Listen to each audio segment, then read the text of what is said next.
Selamat datang di Kabupaten Bintan. Bintan merupakan salah satu kabupaten yang berada dalam wilayah Provinsi Kepulauan Riau.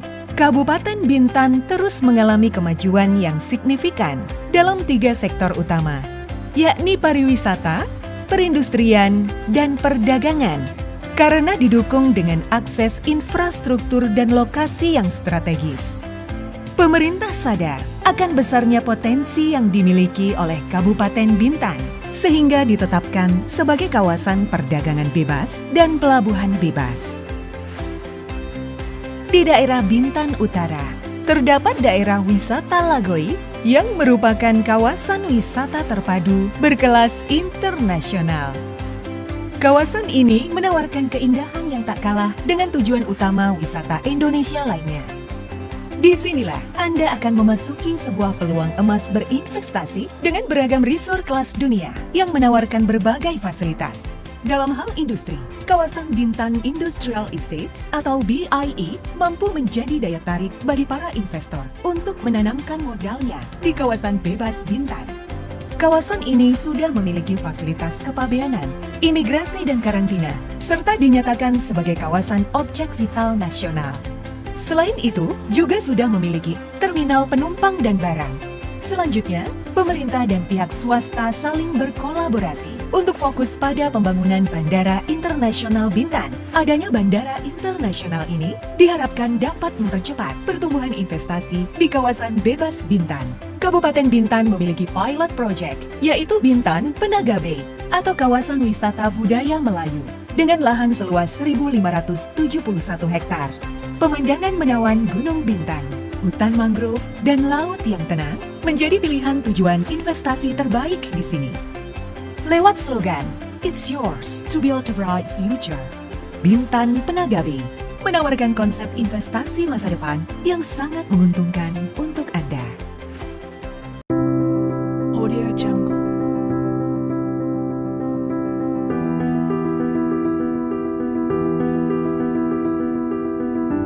Audio Jungle.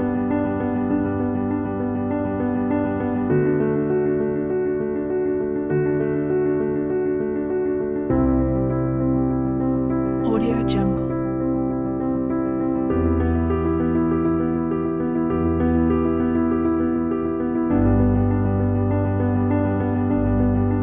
Audio Jungle. Audio Jungle.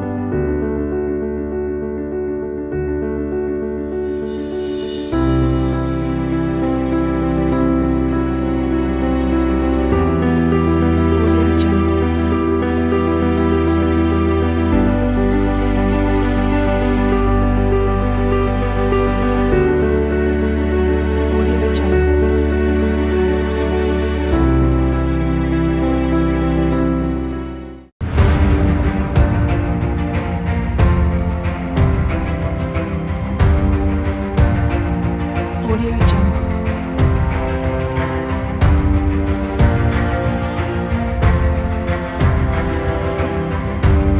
Audio Jungle.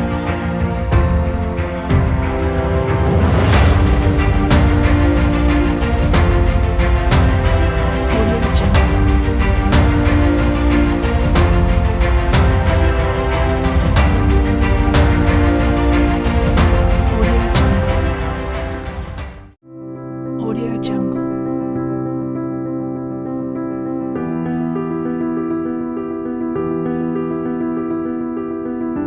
Audio Jungle.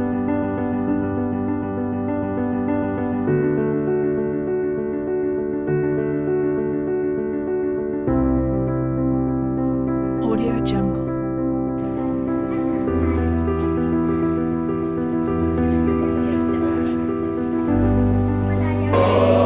Iya, Audio selamat makan Jungle. sayang.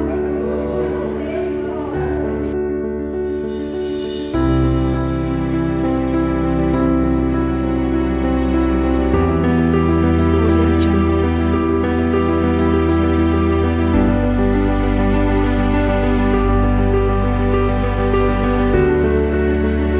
Audio Jungle.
Selamat pagi, salam sejahtera untuk kita semua. Yang terhormat Bapak Ibu dosen, guru pamong, Bapak Ibu dosen, penguji kinerja. Perkenalkan, nama saya Indra Des Isabella Burpak Pahan SPD dari SMA Negeri 1 Teluk Bintan selaku mahasiswa PPG Angkatan Ketiga Universitas Muhammadiyah Profesor Dr. Hapka dengan nomor induk mahasiswa 2301226043.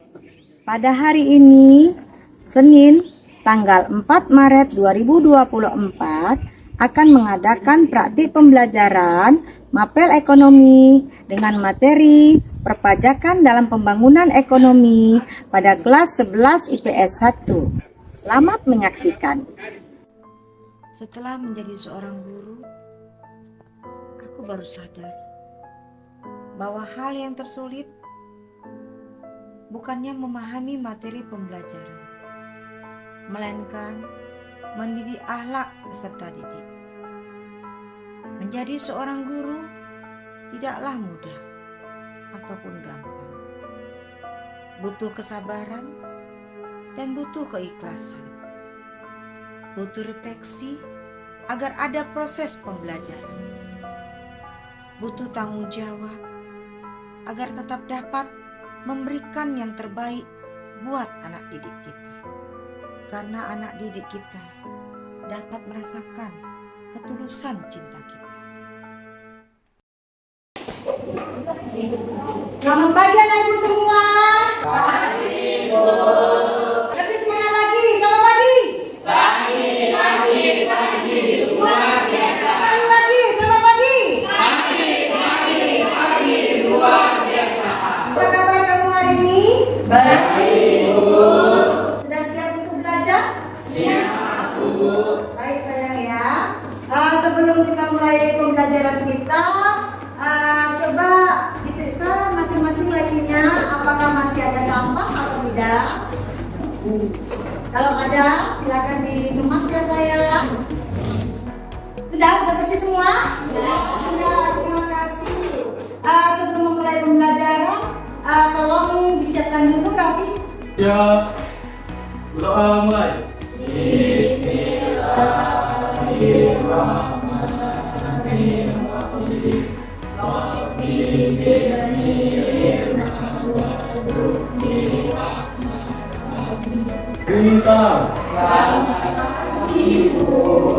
Selamat pagi. Sebelum memulai pembelajarannya, Ibu absen dulu satu persatu ya, Nak. Dengar namanya dipanggil. Angelina, Aura, Ayu, Clara, Juraina, sakit ya? Oh iya ya. Yulita, ya baik. Semoga yang sakit untuk pembelajaran selanjutnya dapat bergabung lagi dengan kita ya. Kita doakan semoga cepat sembuh ya Naya. Baik, Ibu mau isi dulu atas dulu ya. Sebagai wujud cinta tanah air dan semangat patriotisme, di awal pembelajaran kita menyanyikan lagu wajib nasional Berkibarlah Benderaku. Silakan dibantu oleh Yulita. Mari saya.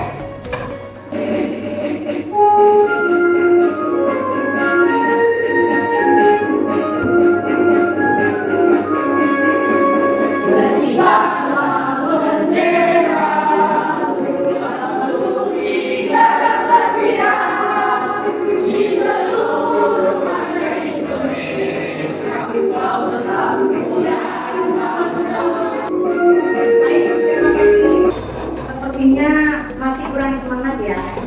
Mungkin karena lelah tadi ya, belajarnya ya. Karena baru olahraga ya. Baiklah, untuk menambah semangat kamu, Ibu akan tayangkan video motivasi. Coba diperhatikan ya, Nana.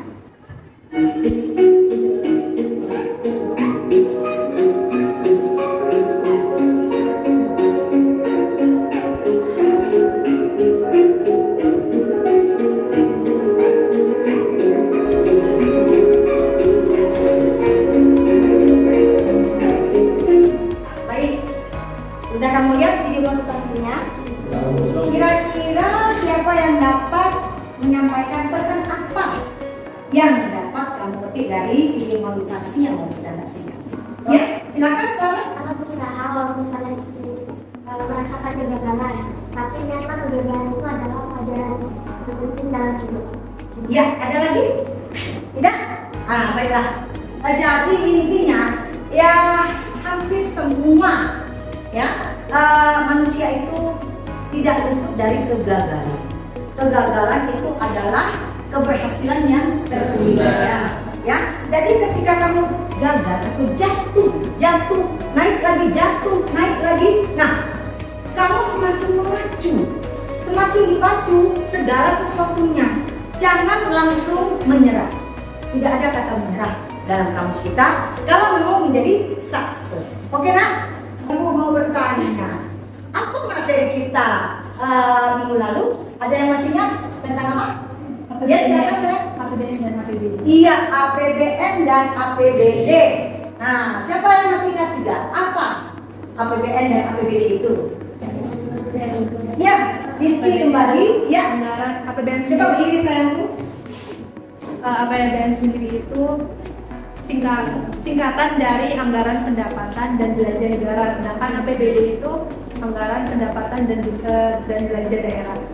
Untuk skalanya, kalau misalnya APBN negara, kalau misalnya APBD itu wilayah atau daerah. Ya, betul sekali. Ya, tepuk tangan. Materi hari ini pajak dalam pembangunan ekonomi.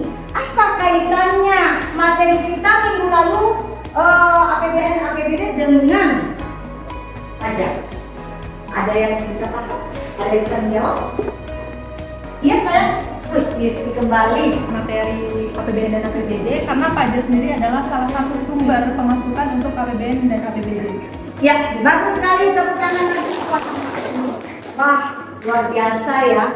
Berarti instruksi yang saya sampaikan minggu lalu bisa dipahami dan dilakukan, yaitu sebelum kita masuk ke baru, tolong dibaca dulu isi-isinya, kuncinya, ya, intisarinya ya. Jadi kaitan APBN dengan pajak, ya.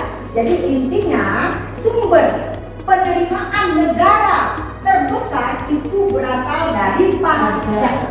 Paham? Tempat kamu belajar ini apa namanya? Iya, sekolah.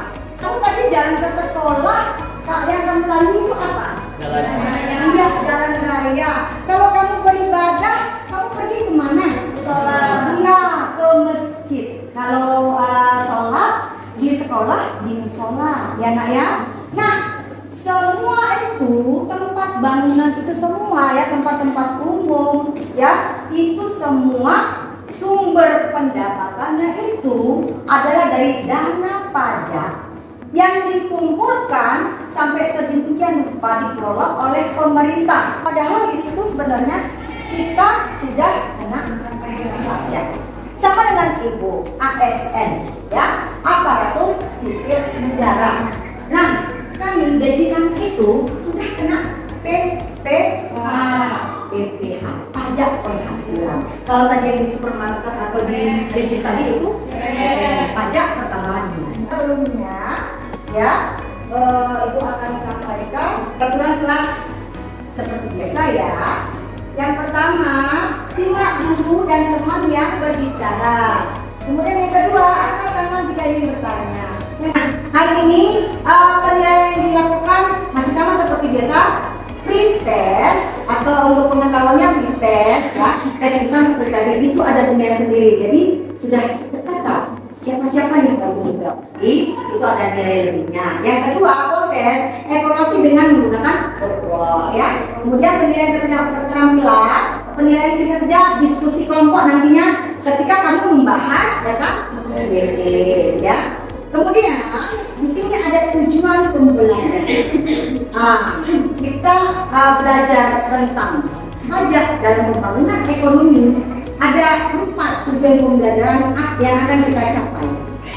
Coba Kaki baca nomor 1 saya.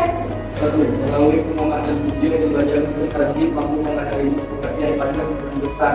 Oke, Ika nomor 2. 2. Melalui kegiatan pembelajaran akan menggunakan model program ini atau APBN peserta didik mampu menganalisis fungsi dan manfaat pajak dengan benar. Oke, Indah. Yang mau ya? Tiga, melalui penjelasan dan daya video pembelajaran peserta didik mampu mendeskripsikan pajak dan penggunaan di sini lainnya dengan benar.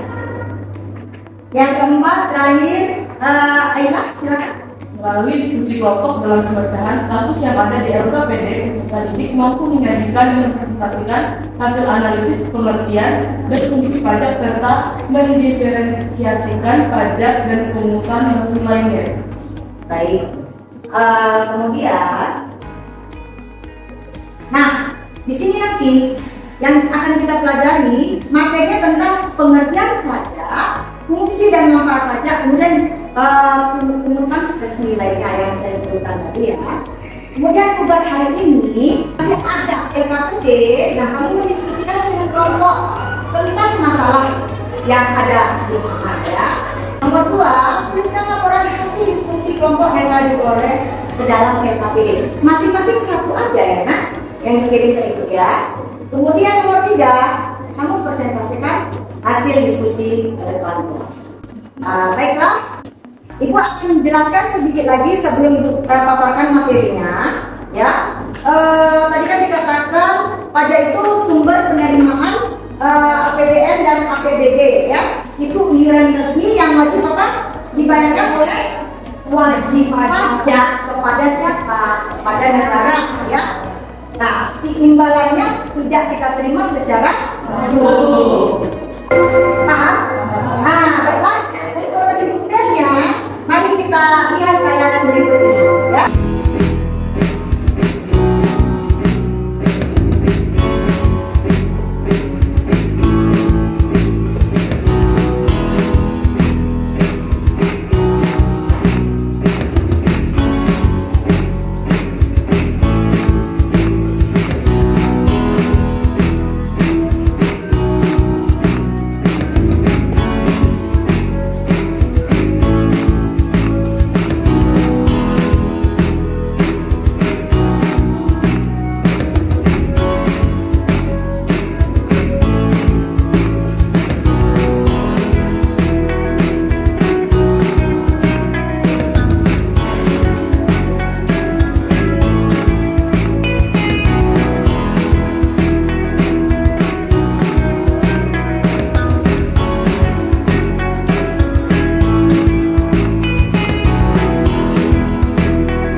Gimana?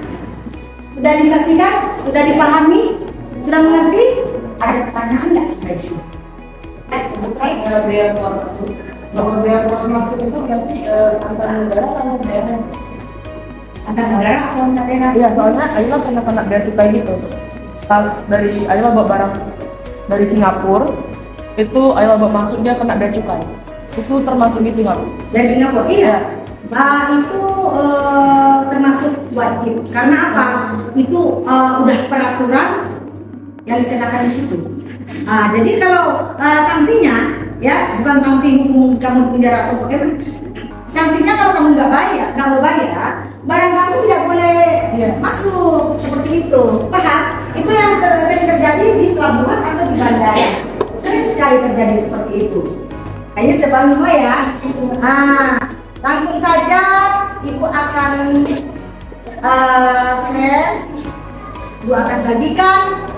Coba kamu kerjakan link LKPD-nya ya dalam waktu 5-10 menit. Kelompoknya sudah pas ya, nggak ada yang buka-buka ya. Terima kasih. Karena tadi Ibu udah kirim link di Google Form untuk LKPD-nya. Kelompok di linknya langsung ya, bisa ya nak?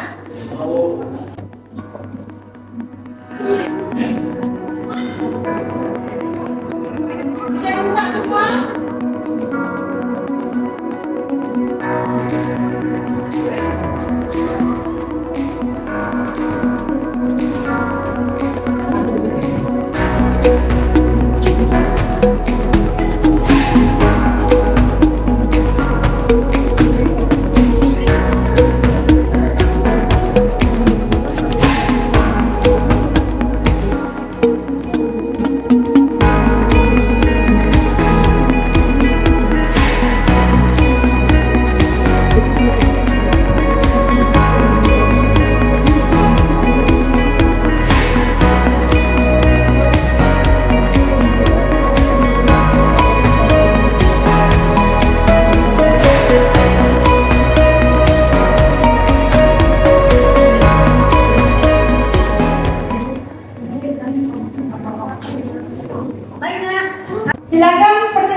mulai kelompok siapa yang sudah?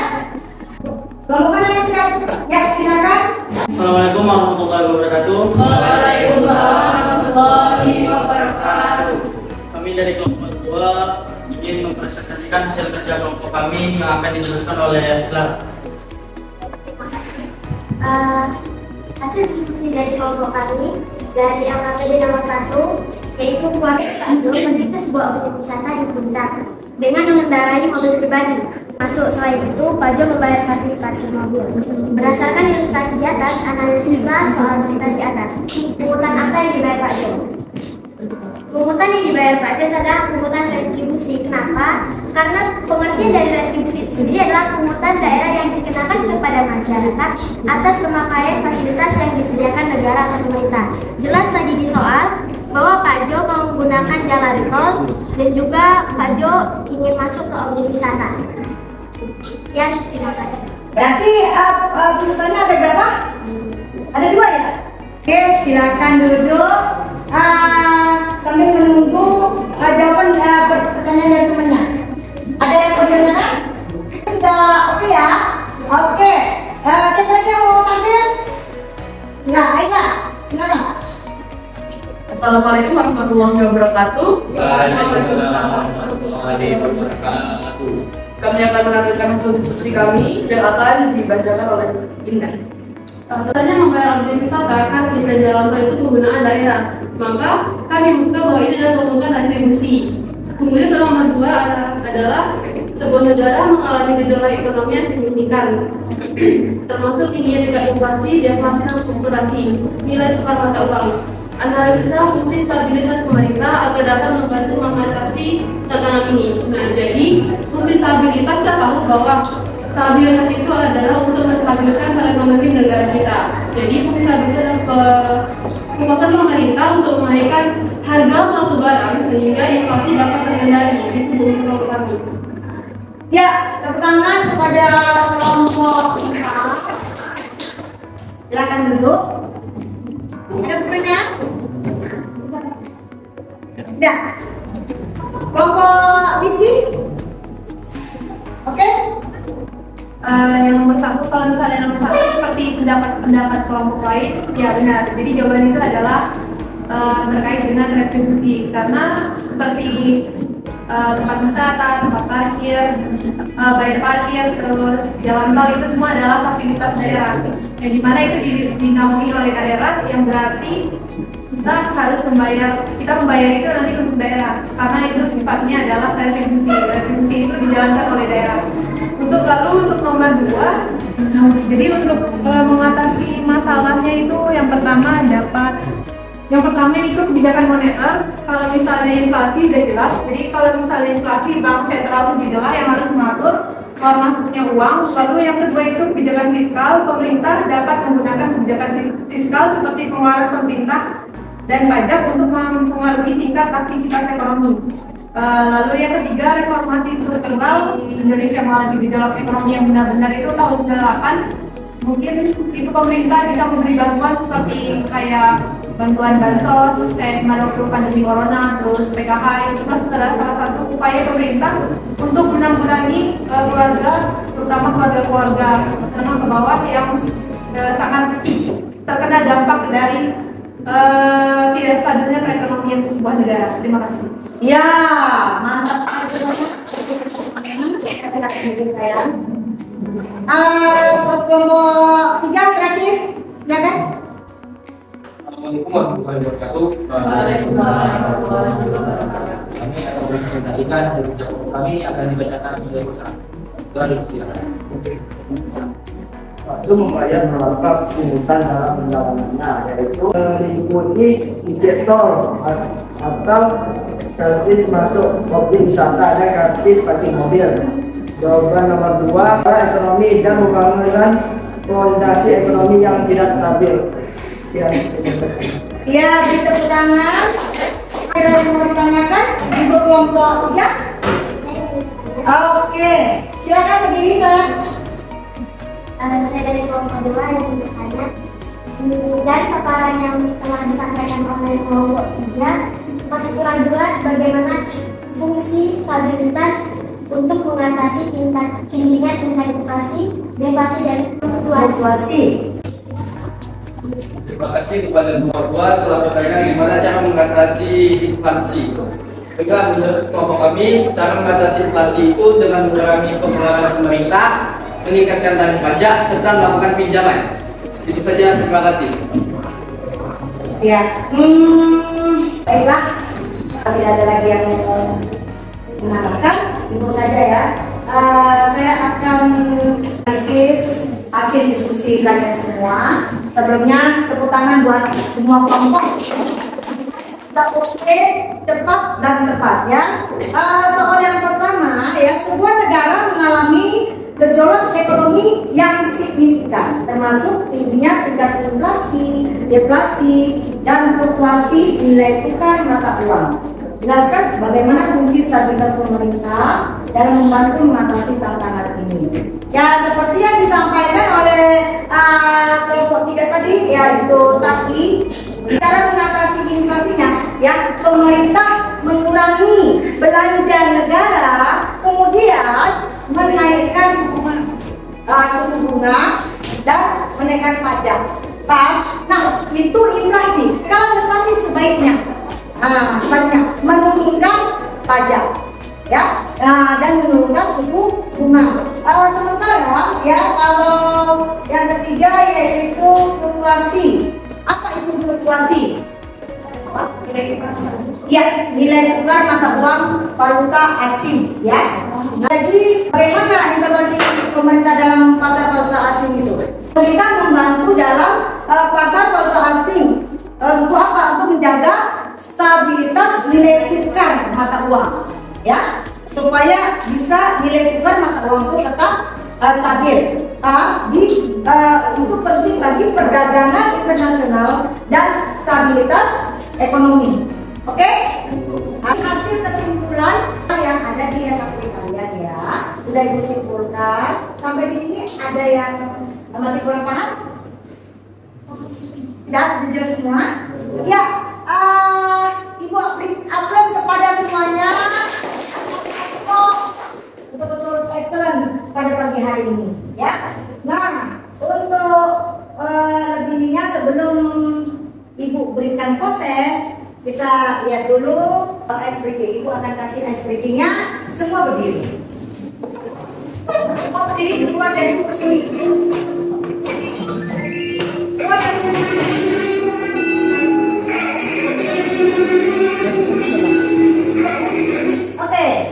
Oke.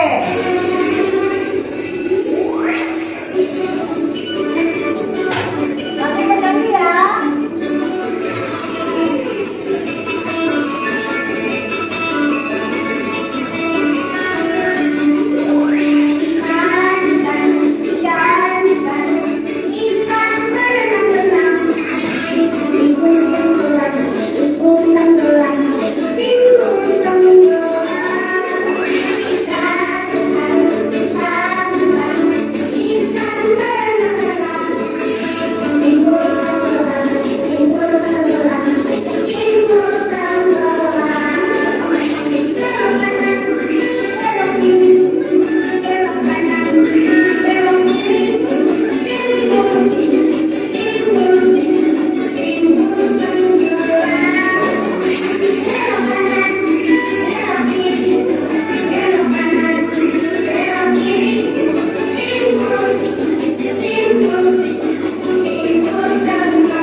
evaluasi ya. Jadi senyum-senyum di wajah kamu sudah kelihatan. Yang pertama lagi. Baik, sekarang kita akan mengerjakan tes evaluasi terakhir ya. Jadi soalnya tidak banyak-banyak ya. Kamu kerjakan hanya beberapa soal saja melalui wall ya. Ready HP-nya? Ayo. Nah, itu dulu. 5, 4, 3, 2, 1. Kerjakan.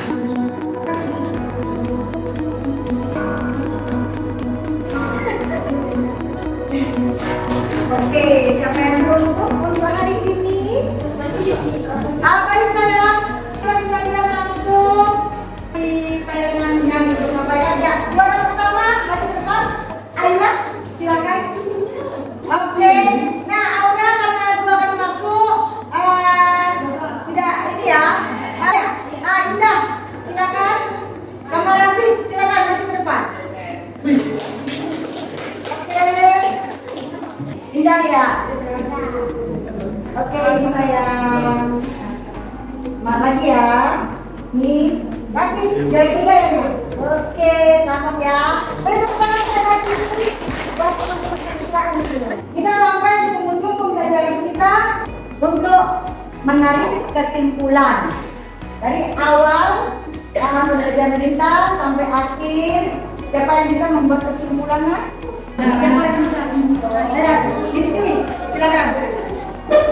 Oke, terkait tentang fungsi pajak, yang pertama ada fungsi anggaran, terus yang kedua ada fungsi mengatur, terus yang ketiga ada fungsi stabilitas, dan yang keempat ada fungsi redistribusi. Ya, kemudian pajak itu apa? Kebutuhan nilainya apa? Oh, pajak itu sendiri adalah kontribusi wajib pajak kepada negara yang terutang oleh pribadi atau badan yang bersifat memaksa berdasarkan undang-undang dengan tidak mendapatkan imbalan secara langsung dan digunakan keperluan sebesar-besarnya untuk keperluan rakyat. Ya, bagus kan? Jadi dua kesimpulan yang dapat kita ambil. Yang pertama, pajak itu adalah sesuatu yang wajib kita bayarkan untuk negara, meskipun imbalannya tidak secara langsung, tetapi belakangan. Kemudian kita nilainya itu tidak wajib dibayarkan dan tidak ada sanksi hukumnya. Kalau pajak tadi ada sanksi hukumnya. Benar, fungsinya itu ada 4 ya Pak. Yang pertama Pak, fungsi anggaran atau budgeter. Yang kedua fungsi mengatur, yaitu apa? Iya, benar. Kemudian yang ketiga apa? Stabilitas. Yang keempat terakhir apa? Redistribusi. Manfaat pajak itu adalah dana atau anggaran yang akan diterima oleh negara dan akan dibelanjakan untuk negara juga. Jadi dari rakyat untuk rakyat, oleh rakyat. Meskipun imbalannya belakangan, itu semua untuk kenyamanan kita, untuk jalan raya, tempat umum dan sebagainya. Paham? Ya. Tepuk tangan untuk kita semua. Siapa yang bisa menyampaikan refleksi pembelajaran hari ini? Ya, silakan Aila. Refleksi pembelajaran hari ini saya merasa sangat senang dengan pelajaran yang materi kita, yaitu perpajakan, di mana Ibu menjelaskannya dengan sangat saya dapat mengerti, juga Ibu menjelaskan dengan sangat detail. Terima kasih. Iya, betul banget. Kemudian untuk pertemuan selanjutnya materi kita yaitu tentang pajak penghasilan. Ya, kita akan mengupas apa yang dimaksud dengan pajak penghasilan dan bagaimana cara menghitung pajak penghasilan tersebut. Ya ada persen-persennya, tapi gampang, tenang saja. Ya, don't worry gitu. Oke? Nah, kita akan tutup pembelajaran. Silakan siapkan, Raffi. Siap. Berdoa mulai.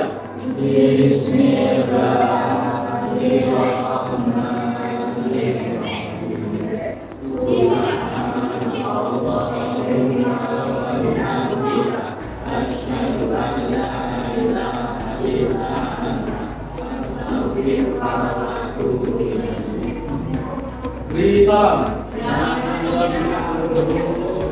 Selamat siang. Terima kasih atas pembelajarannya hari ini. Begitu semangat. Sampai ketemu lagi.